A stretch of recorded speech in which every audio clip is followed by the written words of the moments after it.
Hello दोस्तों, कैसे हैं आप सब। उम्मीद है सभी अच्छे होंगे। अमर हब आप सबका स्वागत करता है। जैसा कि आप लोग जानते हैं कि अमर हब टीम के द्वारा जब भी कोई सूचना दी जाती है वो बेहद महत्वपूर्ण होती है और आपके लिए लाभदायक होती है। दोस्तों, मैं आप लोगों से बता दूं कि आज महत्वपूर्ण सूचना मैं लेके आया हूं आप लोगों के लिए। तो उम्मीद करता हूं कि आप लोग पूरी सूचनाओं को ध्यान से सुनेंगे और समझने की कोशिश करेंगे, और सूचनाओं को आप लोग कहीं नोट भी कर लिया करिए, क्योंकि आगे आप लोगों को ये काम आएगा। मैं सबसे पहले बताना चाहता हूँ, एक बार ध्यान से सुन लीजिए। जितने भी लोग यहाँ पे वन दरोगा भर्ती के लिए उपस्थित हैं, यानी कि अगर आपने वन दरोगा भर्ती में 2022 में आवेदन अगर किया है यूपी ट्रिपल एससी में, तो निश्चित तौर पे ये खबर आपके लिए गुड न्यूज हो सकती है। क्योंकि आपकी जो कट ऑफ जा रही है मुख्य परीक्षा के लिए, मैंने आपसे पहले ही बताया था कि 68 के आसपास अगर आपके यूआर कैटेगरी में हैं आप, और आपने पीटी 2021 में अगर 68 नंबर अगर आपने पाया है, तो निश्चित तौर पे आपको मुख्य परीक्षा के लिए कॉल आएगी आयोग के द्वारा। और उसके नीचे चाहे आप ओबीसी के हों या फिर एससी एसटी के हों या ईडब्ल्यूएस के हों, उससे नीचे ही कट ऑफ रहेगी, 68 से नीचे। लेकिन अगर आप यूआर कैटेगरी के हैं, अनरिजर्व्ड के हैं, तो 68 तक निश्चित तौर पे आपको कॉल आएगी और आप लोग को मुख्य परीक्षा के लिए बुलावा पत्र भी आएगा। तो उसके लिए आप लोग निश्चिंत रहिए। करीब करीब इसमें 1,30,000 के आसपास मैंने पहले ही बताया था, और अभी भी बता रहा हूँ कि ये ऑफिशियल डेटा है कि 1,30,000 के आसपास आपका जो है फॉर्म आया है मुख्य परीक्षा के लिए। और मैं बता दूं आप लोगों को कि आप लोगों के लिए सबसे गुड न्यूज़ क्या हो सकती है। तो गुड न्यूज़ ये है आप लोगों के लिए कि आपका सिलेबस अगले 24 घंटे के अंदर अंदर ऑफिशियल वेबसाइट पे अपलोड कर दिया जाएगा। फिर से एक बार ध्यान से सुनिए। आप लोग चीज़ों को सुनते नहीं हैं और कमेंट बॉक्स में ज़्यादा ध्यान देते हैं। आप लोग चीज़ों पे ध्यान दिया करिए और इन्फॉर्मेशन पे ध्यान दिया करिए। अगर आप वन दरोगा का फॉर्म भरे हैं और आप चाहते हैं कि ये भर्ती में आप क्वालिफाई हों या फिर इस भर्ती में चयनित हो जाएं अंतिम रूप से, तो निश्चित तौर पे इसमें मुख्य परीक्षा के लिए बहुत अच्छे अच्छे कैंडिडेट से आपको भिड़ना पड़ेगा मुख्य परीक्षा में। उसके लिए चाहिए कि आप लोगों को रणनीति के साथ पढ़ाई करें और जो ऑब्स्टेकल है उसको टैकल करें। लेकिन उसके लिए आप लोगों के पास सिलेबस होना चाहिए और उस सिलेबस के अकॉर्डिंग आप अपनी पढ़ाई को करिए। तो मैं आपको बता दूं, सबसे पहला मैं न्यूज़ दे रहा हूं और सबसे पहले ही मैं बता रहा हूं आप लोगों से।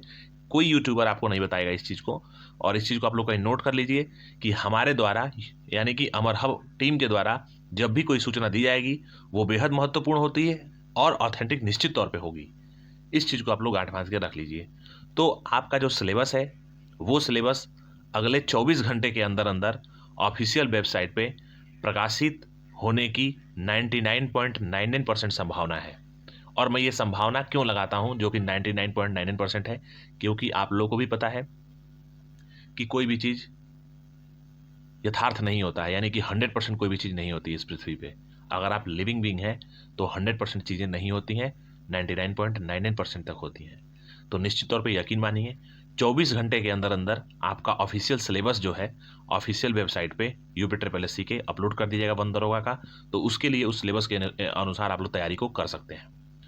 अब मैं बता दूं कि जितने भी अभ्यर्थी यहाँ पे 16/4/2016 या फिर 18/5/2016 या फिर 2015 में सीधी भर्तियों में आवेदन किए हैं, उनके लिए भी गुड न्यूज़ है।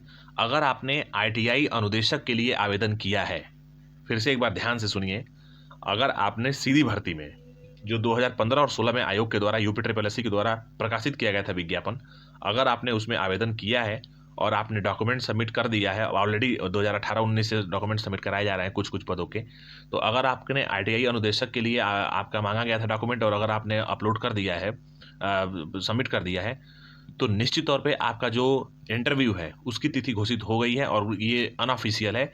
लेकिन मैं आपको बता दूं कि इस पे यकीन करना आप लोगों को पड़ेगा, और यकीन करिए निश्चित तौर पे आपका 20 दिसंबर के आसपास आपका इंटरव्यू शुरू हो रहा है आईटीआई अनुदेशक का। इस चीज़ को आप लोग ध्यान से सुनिए और समझिए। अगर आपने आईटीआई अनुदेशक के लिए आवेदन किया है तो आप लोगों को बहुत जल्द नोटिस देखने को मिल जाएगा ऑफिशियल वेबसाइट पे, और 20 दिसंबर के आसपास आपका इंटरव्यू शुरू हो रहा है। ये आपके लिए गुड न्यूज़ थी। इसी के साथ साथ जितने भी लोग लोअर पीसीएस से जुड़े हुए हैं, और मैं बताता हूं कि आपका रिजल्ट बहुत जल्द आने वाला है, कोई काम इसमें बाकी नहीं है, शेष नहीं बचा है कि जिसपे कहा जाए कि अगर कोई और भी इसमें कोई अड़चन है। हाँ, ये जाहिर सी बात है कि आयोग इसमें थोड़ा लेट कर रहा है रिजल्ट देने में, क्योंकि आयोग के पास ये चीज़ें बन के बहुत पहले ही तैयार हो चुकी हैं। लेकिन अगर आयोग ने अभी तक रिजल्ट प्रकाशित नहीं किया है ऑफिशियल वेबसाइट पे, तो इसका मतलब है कि आयोग के दिमाग में कुछ चल रहा है और कुछ ना कुछ चीज़ें हो रही हैं। लेकिन मैं ये बता दूं आप लोगों से कि आयोग की कार्यविधि पे तो आप लोग जानते ही हैं कि किस तरीके से कार्यविधि होता है। कैलेंडर भी आता है, उसके बाद भी कैलेंडर पे पूर्ण रूप से काम नहीं होता है। लेकिन यकीन मानिए कि आपका रिजल्ट बन के तैयार है और लोअर का जो रिजल्ट है वो किसी भी वक्त, यानी कि अगले 1 घंटे के अंदर भी वो प्रकाशित हो सकता है ऑफिशियल वेबसाइट पे, और अगले 2 दिन, 3 दिन, 4 दिन या 10 दिन के अंदर भी प्रकाशित हो सकता है। तो वो डिपेंड करता है आयोग पे कि आयोग कब कार्यान्वित करता है इस चीज़ को। लेकिन निश्चित तौर पे लोअर पीसीएस का रिजल्ट जो है बन के तैयार है और बहुत जल्द इसका रिजल्ट जो है आपके ऑफिशियल वेबसाइट पे देखने को मिल जाएगा। और ये किस दिन आ रहा है, कब आ रहा है और कितने घंटे में आ रहा है, इस चीज़ को तो फिलहाल अभी नहीं बताया जा सकता है, लेकिन बहुत जल्द देखने को मिलेगा। सबसे पहले लोअर पीसीएस का रिजल्ट आ रहा है। हाँ, ये कह सकते हैं कि कोई काम इसमें बाकी नहीं है। इसके बाद आपका जूनियर इंजीनियर 2016 का रिजल्ट आएगा। जस्ट उसके बाद से यूडीए एलडीए का फाइनल रिजल्ट आएगा, जिससे कि ज्वाइनिंग होगी और काम तेज़ी से आयोग में चलेगा। वैसे इनके पास मैन पावर की थोड़ी सी कमी थी, जो कि यूडीए एलडीए का जब रिजल्ट आएगा तो उसके साथ इनकी जो है भरपाई हो जाएगी। इसी के साथ साथ असिस्टेंट स्टैटिकल ऑफिसर का रिजल्ट निश्चित तौर पे बन के तैयार है और ये भी आ जाएगा। और उसके बाद से आपका असिस्टेंट बोरिंग टेक्नीशियन का रिजल्ट आएगा। फिर फॉरेस्ट गार्ड का रिजल्ट कहीं जा करके आपका यकीन मानिए कि फरवरी के फर्स्ट वीक में आपका फॉरेस्ट गार्ड का रिजल्ट आने की पूर्ण रूप से संभावना है।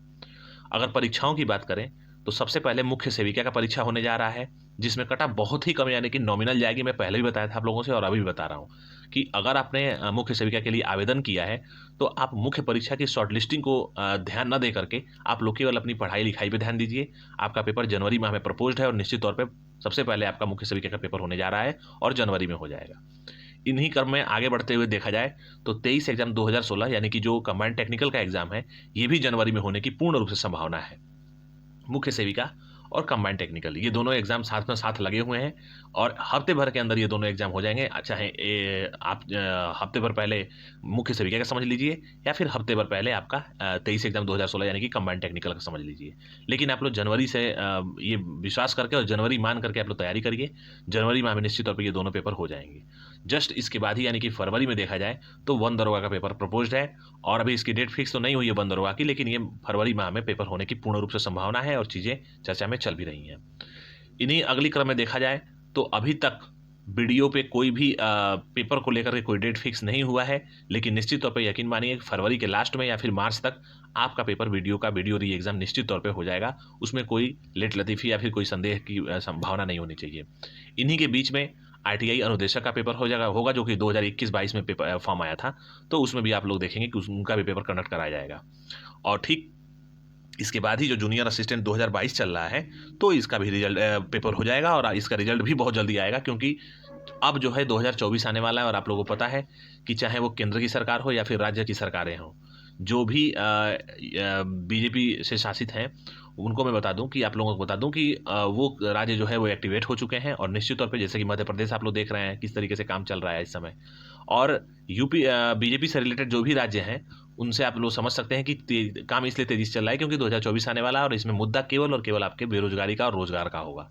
तो उम्मीद करता हूं कि आप लोगों के लिए बेहतर हो, आने वाला समय बेहतर हो और आप लोग अपनी पढ़ाई लिखाई करते रहिए, क्योंकि केंद्र से लेकर के राज्य तक अपार संभावनाएं आप लोगों को मिलने वाली हैं।